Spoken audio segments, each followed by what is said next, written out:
Just in the last 8 years, Ethereum's had 7 drawdowns of 60% or more.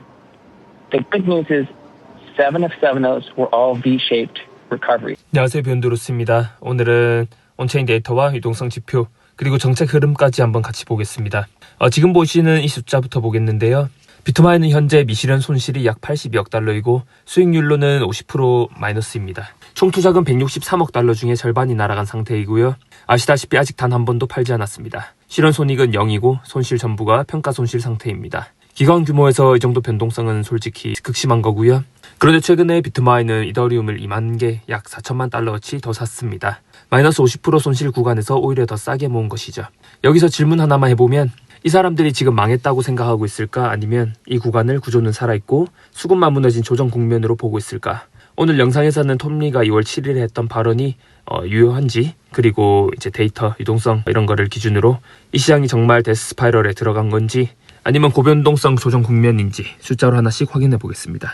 톰리의 핵심 주장은 비트마인은 레버리지가 없고 이더리움 가격이 빠지면 주가는 같이 빠질 수밖에 없지만 구조적으로는 회사가 현금 흐름을 계속 만들어내고 있는 상태라는 점, 그리고 크립토 시장은 역사적으로 급락 이후에 V자 반등 패턴을 반복해왔다는 이야기를 했습니다. 실제로 그가 말한 수치를 보면 현재 비트마인은 보유이더가 약 430만 개이고 현금은 약 6억 달러이고 이 자산들에서 나오는 이자 수익만으로도 연 수억 달러 단위의 현금 흐름이 발생하는 구조라고 설명하고 있습니다. 즉 레버리지로 버티는 회사가 아니라 가격이 흔들려도 버틸 수 있는 구조라는 게 요지였습니다. 그럼 중요한 질문은 바닥 근처라는 판단이 지금 데이터 기준에서도 말이 되나?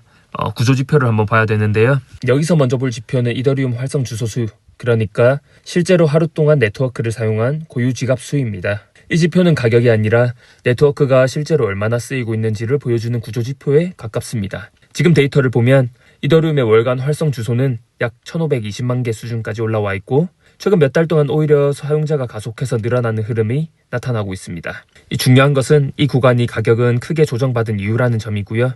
보통 진짜로 시장이 구조적으로 무너질 때면 가격이 빠지는 것과 동시에 사용자 활동도 같이 꺼지게 돼 있죠. 지금은 반대로 가격 변동성은 컸지만 네트워크를 실제로 사용하는 주소수는 유지되는 수준을 넘어서 오히려 증가하는 흐름을 보이고 있습니다. 이건 적어도 이더리움 네트워크가 사람들이 떠나는 국면이라기보다는 변동성 속에서도 계속 사용되고 있는 인프라라는 쪽에 더 가깝다는 신호로 해석할 수 있습니다. 물론 활성 주소 증가가 곧바로 가격 상승을 보장하는 건 아닙니다. 하지만 데스 스파이럴처럼 사용자와 트래픽이 동시에 붕괴되는 국면과는 현재 데이터가 보여주는 모습은 분명히 다르다는 것을 알 수 있죠. 다음으로 볼 지표는 이더리움 디파이 TVL, 그러니까 이더리움 생태계 안에 실제로 잠겨있는 자금의 총 규모입니다. TVL은 가격 차트와는 다르게 사람들이 이 시스템 안에 돈을 맡겨두고 있느냐 아니면 빼고 있느냐를 보여주는 지표에 가깝습니다. 현재 기준으로 이더리움 TVL은 약 570억에서 600억 달러 수준이고요. 이 수치는 21년 피크보다는 낮지만 2022년 붕괴 구간과 비교하면 확실히 회복된 레벨입니다. 여기서 중요한 포인트는 만약 이더리움이 정말로 데스 스파이럴 국면에 들어갔다면 가격 하락과 함께 TVL이 구조적으로 무너지는 흐름이 나왔어야 합니다. 실제 데이터는 2022년 이후로 TVL이 바닥을 만들고 이후에는 회복과 유지 구간을 반복하고 있는 모습에 더 가깝습니다. 즉 가격은 변동성이 크지만 이더리움 생태계 안에 있는 자본이 대규모로 이탈하고 있는 그림은 아직 아니다. 그렇게 보시면 됩니다. 마지막으로 이더리움 위에 존재하는 스테이블 코인 총 규모입니다. 이 지표는 단순한 시가총액이 아니라 이 생태계 안에서 실제로 거래와 결제에 쓰일 수 있는 유동성의 크기를 보여주는 거죠. 현재 기준으로 이더리움 기반 스테이블 코인 시장 규모는 약 1,600억 달러 수준이고요. 이게 의미하는 바는 시장이 완전히 망가지는 국면이라면 사람들은 리스크 자산에서 당연히 스테이블 코인 잔고부터 먼저 줄이겠죠.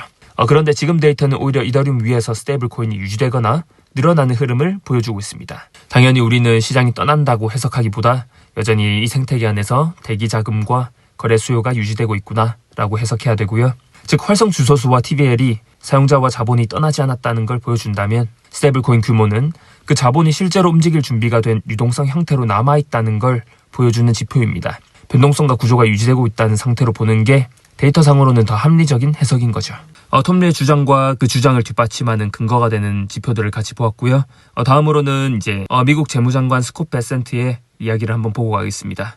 중국이 위안화가 아니라 금에 연동된 디지털 자산을 만들고 있어도 놀랍지 않다.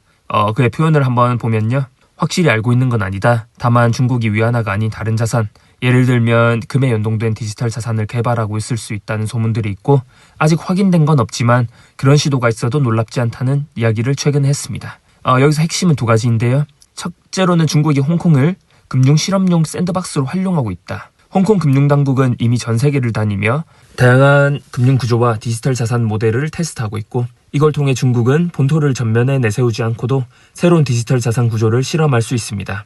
둘째, 만약 정말로 금에 연동된 디지털 자산이 나온다면 그건 단순한 코인이 아니라 달러 중심의 금융 질서와는 다른 대안적 가치 저장 수단이 될 수 있죠. 미국의 통화 정책이나 제재의 영향에서 상대적으로 자유로운 구조를 만들 수 있기 때문입니다. 이건 기존의 디지털 위안화와는 전혀 다른 이야기죠.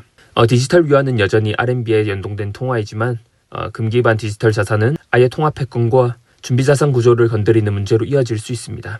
즉 이 발언이 의미하는 것은 디지털 자산이 더 이상 투기 자산 수준의 이야기가 아니라 미국과 중국 같은 국가 단위에서 금융패권과 연결된 전략자산의 영역으로 들어왔다는 것을 알 수 있습니다. 이 차트는 상하이 선물거래소의 금 재고 추이입니다. 24년 이후로 거의 수직으로 금이 쌓이고 있는데 100톤이 넘는 수준까지 올라와 있죠. 실제로 금을 물리적으로 축적하고 있는 상태라는 것은 전 세계에서 다 알고 있죠. 홍콩을 샌드박스로 쓰면서 디지털 자산 구조를 실험하고 있고, 한편으로는 금을 계속 쌓아두고 있다면 이 두 흐름을 언젠가 연결하려는 전략이 있어도 이상하지 않습니다.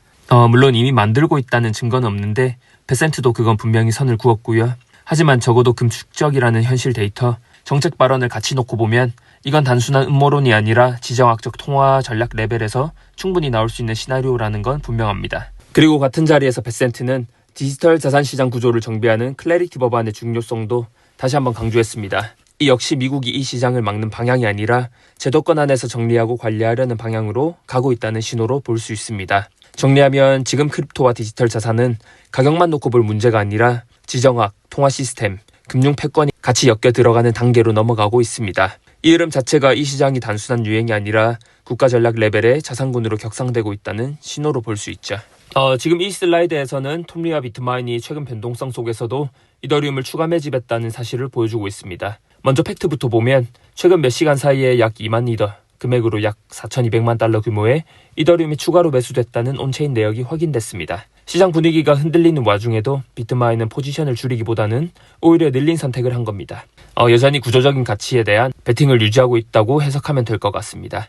그리고 옆에 보이는 표는 이더 비트코인 비율을 기준으로 이더리움의 이론적 가치 범위를 계산한 겁니다. 과거 평균 비율과 2021년 고점 구간을 대입하면 비트코인 가격 레벨에 따라서 이더리움의 암시적 가치 범위가 대략 약 1만 달러에서 2만 달러 이상까지도 계산상으로는 나옵니다. 물론 이건 가정에 따른 계산이지 목표가를 보장해주는 숫자가 아닙니다. 하지만 비트마인의 행동은 적어도 지금 가격대의 변동성을 리스크가 아니라 기회로 보고 있다는 신호는 확실하다. 앞에서 봤던 활성 주소, TVL, 스테이블코인 유동성, 그리고 정책 환경까지 종합하면 비트마인은 이 구간을 구조는 유지되고 수급만 흔들리는 조정 구간으로 보고 거기에 맞춰 포지션을 더 얻는 선택을 하고 있는 셈입니다.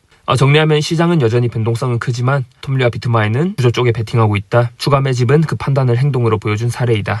마지막으로 지금 이 시장을 어떻게 봐야 하는지를 가장 상징적으로 보여주는 발언 하나만 짚고 가겠습니다. 최근 백악관 디지털 자산 자문관인 패트릭 윅은 공식 행사에서 이렇게 말했습니다. 토쿠나는 1년에서 3년 안에 금융 시스템의 일부가 될 것이다. 실험이 아니라 인프라 레벨로 들어온다 라고 했는데요. 토쿠나라는 건 아시겠지만 부동산, 원자재, 채권, 주식 같은 실물 자산이나 금융 자산을 블록체인 위에서 디지털 토큰 형태로 발행하고 유통시키는 구조를 말합니다.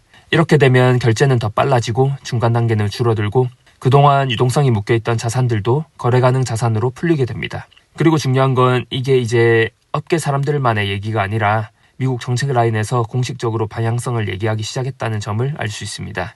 규제 당국이 토쿠나 프레임워크를 만들고 있고 제도권 금융도 이 구조를 받아들이는 쪽으로 움직이고 있다. 이건 곧 블록체인이 투기 시장의 인프라가 아니라 전통 금융이 쓰는 레일 중 하나로 들어온다는 의미에 가깝고요. 리플 같은 네트워크가 사례로 언급되긴 했지만 이 발언의 핵심은 특정 체인이 아니라 토쿠나 자체가 메인스트림이 된다는 정책 시그널입니다. 앞에서 우리가 봤던 것처럼 이더리움 네트워크의 사용량과 스테이블코인의 유동성, 기관들의 포지셔닝, 그리고 비트마인 같은 플레이어들의 행동까지 보면 이 시장은 망가지는 과정이 아니라 다음 금융구조로 넘어가는 과정일 뿐이다. 정리하면 지금의 가격 변동성은 사이클의 일부일 수 있지만 토크나와 블록체인 기반 금융 인프라는 정책과 제도권 레벨에서 이미 다음 단계로 넘어가고 있다 라고 해석하는 것이 데이터와 정책 흐름을 같이 놓고 봤을 때 더 합리적인 해석입니다. 오늘 영상이 도움이 되셨다면 좋아요와 구독 부탁드리고 댓글로 의견 남겨주시면 다음 영상에도 참고해서 준비해 보겠습니다. 감사합니다.